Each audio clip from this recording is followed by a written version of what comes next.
ಏನು ಸಮಾಚಾರ? ಏನು ಸಮಾಚಾರಪ್ಪ?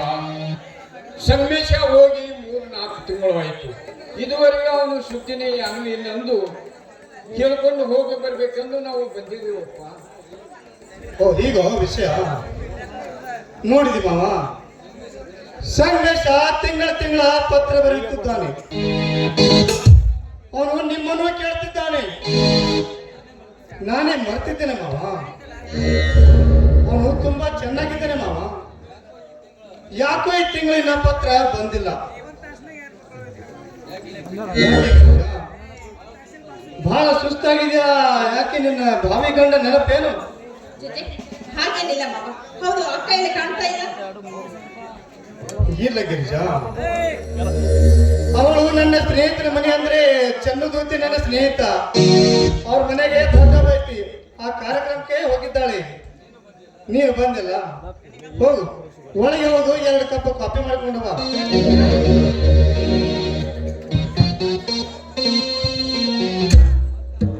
ಮತ್ತೇನು ಮಾವ ವಿಶೇಷ? ವಿಶೇಷ ಏನೂ ಇಲ್ಲಪ್ಪ, ಎಲ್ಲವೂ ಶೇಷಿಸಿದ್ದೇವೆ. ಯಾಕೆ ಮಾವ ಇಷ್ಟೊಂದೇ ಬೇಸರ ಮಾಡಿಕೊಂಡ್ರಿ? ಮತ್ತೆ ಏನು ಮಾಡಲಿ, ಬಡತನದ ಭಾವನೆ ಬಾಗಿಲು ಹೊರಲು ನಿಂತಿಲ್ಲ. ನಾನು ಹೀಗೆ ಹೆಂಗೋ ನನ್ನ ಮಗಳನ್ನು ನಿಮ್ಮನ್ನು ಇದ್ದರಲ್ಲಿ ಚೆನ್ನಾಗಿ ಬೆಳೆಸಿದ್ದೇನೆ. ಬೆಳೆದಂತ ಮಗಳ ಮದುವೆ ಚಿಂತೆ ಕಾಡುತ್ತಿತ್ತು. ಆದರೂ ನಿಮ್ಮಿಂದ ದೂರವಾಯ್ತು ಜಗದೀಶ. ಇಷ್ಟೆಲ್ಲ ಅಂದ ಮೇಲೆ ಮತ್ತೇನು ಕೊರತೆ ಮಾವ ನಿಮಗ? ಕೊರತೆ ಇದೆ ಜಗದೀಶ. ಮದುವೆಯಾಗಿ ಬಹಳ ದಿವಸವಾಯಿತು. ಈ ಮನೆಗೆ ಒಂದು ಮಗುವನ್ನು ತಡಬೇಕೆಂದು ಚಿಂತೆ ಕಾಡ್ತೈತಿ. ಮತ್ತ ನಿನ್ನ ತಮ್ಮ ಸಂಗಮೇಶ ನೌಕರಿ ಅವನಿಗೆ ತಕ್ಕ ವರವನ್ನು ಕೊಟ್ಟು ಕುಡಿದೇ ಹೋದರೆ ಅವನ ಗೌರವಕ್ಕೆ ಧಕ್ಕೆ ಜಗದೀಶ. ಮಾವ, ಇದೇ ಸಾಕಷ್ಟು ಸಾಲ ಮಾಡಿ ವರದಕ್ಷಿಣೆ ಕೊಟ್ಟು ಮದುವೆ ಮಾಡಿ ಮುಂದೆ ಸಾಲ ತೀರಲಾಗದೆ ಆತ್ಮಹತ್ಯೆ ಮಾಡಿಕೊಂಡು ಪರಲೋಕಕ್ಕೆ ಪಯಣ ಬೆಳೆಸಬೇಕಂದ್ರೆ ನನ್ನ ತಮ್ಮಂದ್ರ ಏನಂತ ತಿಳಿದ್ರಿ ನೀವು? ಅವನು ಪುಟ್ಟಕ್ಕಿಟ್ಟ ಚಿನ್ನ ಮಾವ, ಪುಟ್ಟಕ್ಕಿಟ್ಟ ಚಿನ್ನ. ನೌಕರಿ ಬಂದ್ರೆ ಯೋಗ್ಯತೆಗೆ ತಕ್ಕಂತೆ ಮದಿ ಮಾಡಿಕೊಳ್ಳಬೇಕವನು ಮಾವ. ನನ್ನ ತಮ್ಮ ಅಂತ ಜಂಬದಿಂದ ಮೆರೆವ ಮೂರ್ಖನಲ್ಲ ಮಾವ, ಮೂರ್ಖನಲ್ಲ ಮಾವ. ಅದು ಅಲ್ಲದೆ ಅವನಿಗೆ ಇರುವರ ತುಂಬಾ ಅಪಾರವಾದುದು ತಿಳುವಳಿಕೆ ಮಾವ, ತಿಳುವಳಿಕೆ.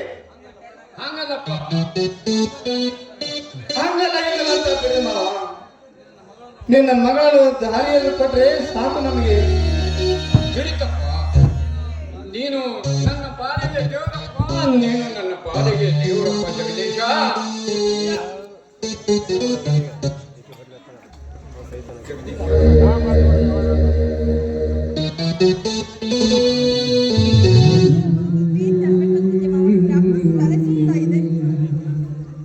ಗಿರಿಜಾ,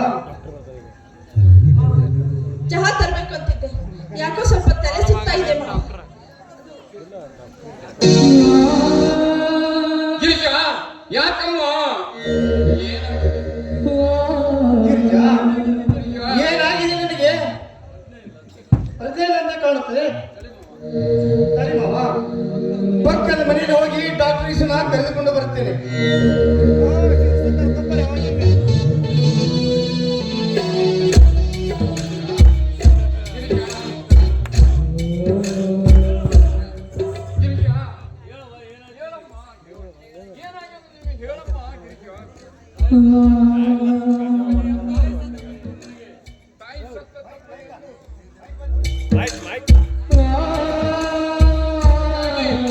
ನೀನು ಹೀಗೆ ಏನಾಗಿದೆ ಹೇಳಮ್ಮ ಗಿರಿಜಾ,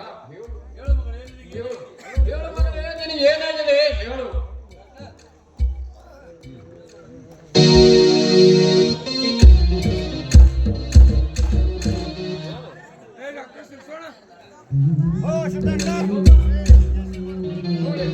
ನೋಡಿ ಡಾಕ್ಟರೇ, ನೋಡ್ರಿ, ನನ್ನ ಮಗಳು ಕಾಪಿ ತಂದು ಕೊಡುವರ್ನಾಗ ಏಕಾಏಕಿ ಹಿಂಗಾಗಿದ್ದಾಳೆ.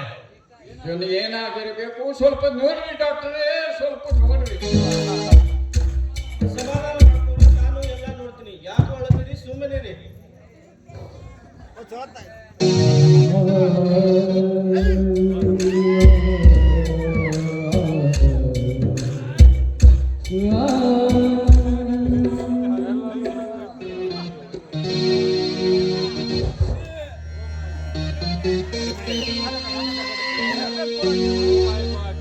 ಓ ಮೈ ಗಾಡ್, ಯಾಕೆ ಡಾಕ್ಟರೇ, ಏನೈತಿ ಗಿರಿಜೆಗೆ?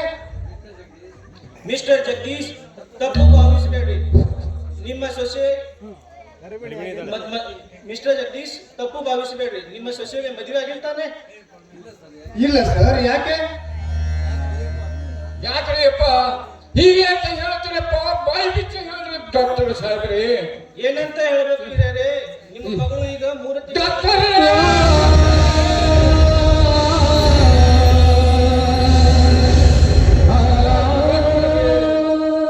ಡಾಕ್ಟರ್ ಸರ್, ಏನು ಹೇಳ್ತಾ ಇದ್ದೀರಿ ನೀವು? ಇದ್ದಿದ್ದೇನೆ ಹೇಳ್ತೇನೆ ಜಗದೀಶ್. ನಿಮ್ಮ ಸೊಸೆಯ ಗರ್ಭಿಣಿ, ಏನೂ ಅಪಾಯವಿಲ್ಲ. ಸ್ವಲ್ಪದಲ್ಲಿ ನಾನು ಬರುವ ಈ ಮಾತ್ರೆಯನ್ನು ಕುಡಿ.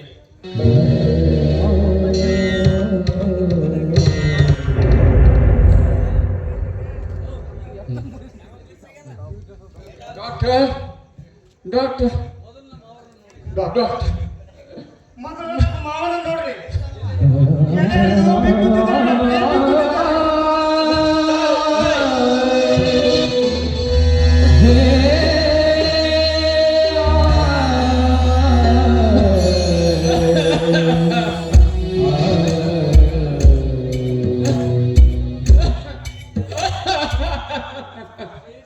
ಜಗದೀಶ್, ಆದಷ್ಟು ಬೇಗ ECG ಮಾಡಬೇಕು. ಯಾಕಂದ್ರೆ ಇವರಿಗೆ ಹಾರ್ಟ್ ಅಟ್ಯಾಕ್ ಆಗಿದೆ. ಡಾಕ್ಟರ್, ಸದ್ಯ ನೀವು ಏನಾದರೂ ಮಾಡಿ ನನ್ನ ಮಾವನನ್ನು ಉಳಿಸಿರಿ ಡಾಕ್ಟ್ರೇ, ಉಳಿಸಿರಿ.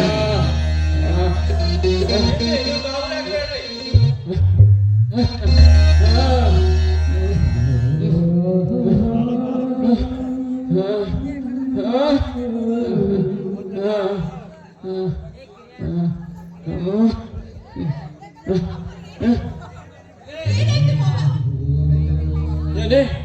ಏನೇ ಜಾರಣಿ, ಏನೇ ಜಾರಣಿ, ಪ್ರಾಣಕ್ಕಿಂತ ಬಿಗಲಾಗಿ ಮಾನ ಹೋದ ಮಾಲಕ ನೀನು ಬದುಕಬಾರದು.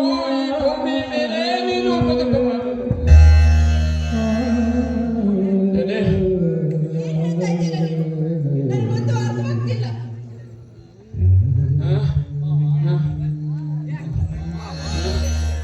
ನಿಮ್ಮ ತಲೆ ಕೆಟ್ಟಿದ್ದೀರ ಮಾವ, ಸ್ವಲ್ಪ ತಾಳ್ರಿ ಮಾವ, ತಾಳ್ರಿ.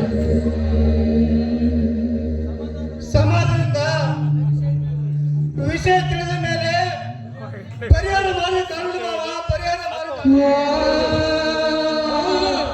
ಹೌದು ಜಗದೀಶ, ತೆನೆ ಕಟ್ಟಿತು ಜಗದೀಶ, ತೆನೆ ಕಟ್ಟಿತು, ತೆನೆ ಕಟ್ಟಿತು, ತೆನೆ ಗಿರಿಜೆ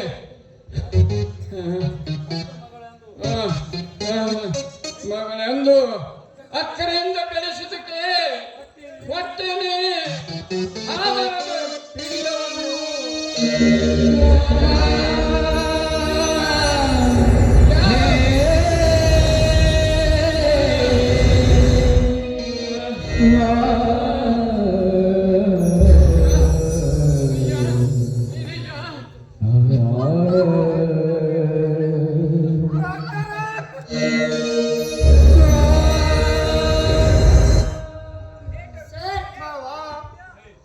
ನಮ್ಮನ್ನು ಬಿಟ್ಟು ಹೊರಟು ಹೋದಿರ ಮಾವ. ಸರ್, ಇಲ್ಲಿ ಜಗದೀಶನ ಮನೆಯವರ ಯಾಕೆ ಸಾಹೇಬರೇ? ಅವ್ರಿಗೊಂದು ಪತ್ರ ಬಂದಿದೆ, ತಗೊಳ್ಳಿ.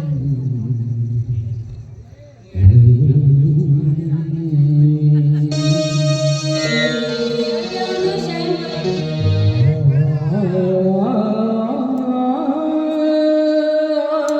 ಇಲ್ಲಿ ಯಾರು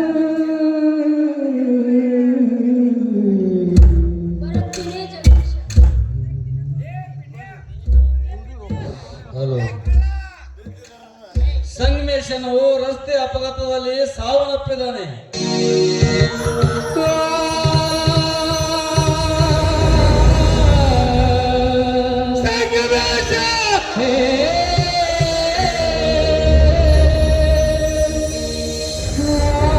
ಜಗದೀಶ ಏನಾಯ್ತು?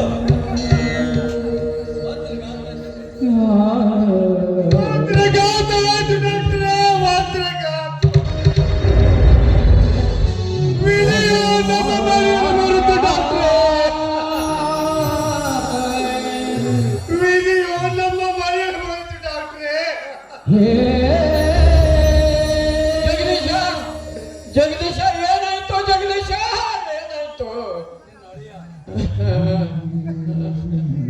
ಜಗದೀಶ ಮಾವ ನಿನ್ನನೆಯ ಸಂಗಮೇಶ ರಸ್ತೆ ಅಪಘಾತದಲ್ಲಿ ಸಾವನ್ನಪ್ಪಿದ ಮಾವ.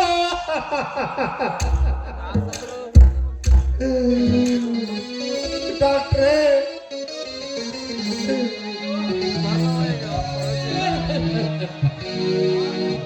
ನಾ ಕಟ್ಟಿದ ಕನಸವನ್ನು ನುಚ್ಚು ನೂರಾಗಿ ಹೋಯ್ತು.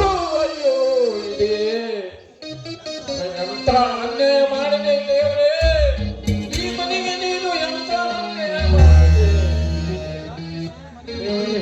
ಈ ರಾತ್ರಿ ಮನೆ ಬಾ ಗಿರಿಜಾ, ಹೊರಟು ಹೋಗು ಇಲ್ಲಿಂದ ಗಿರಿಜಾ, ನೀನು ಹೊರಟು ಹೋಗು. ನಿನ್ನ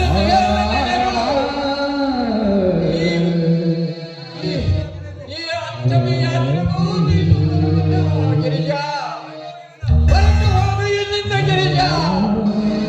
ಈ ಭೂಮಿಯ ಮೇಲೆ ನಿನ್ನ ನೆರಳು ಸಹಿತ ಬೇಡ ಗಿರಿಜಾ, ಬೇಡ ಬೇಡ ಬೇಡ.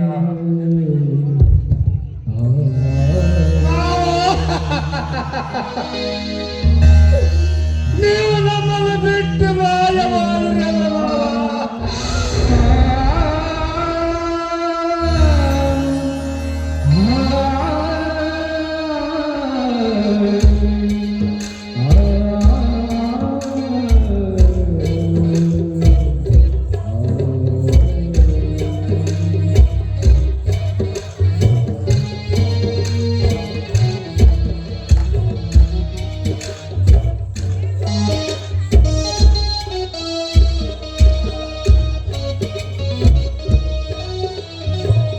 ಕುಣಿಸಲು ಅಲ್ಲಿ ಕುಂತ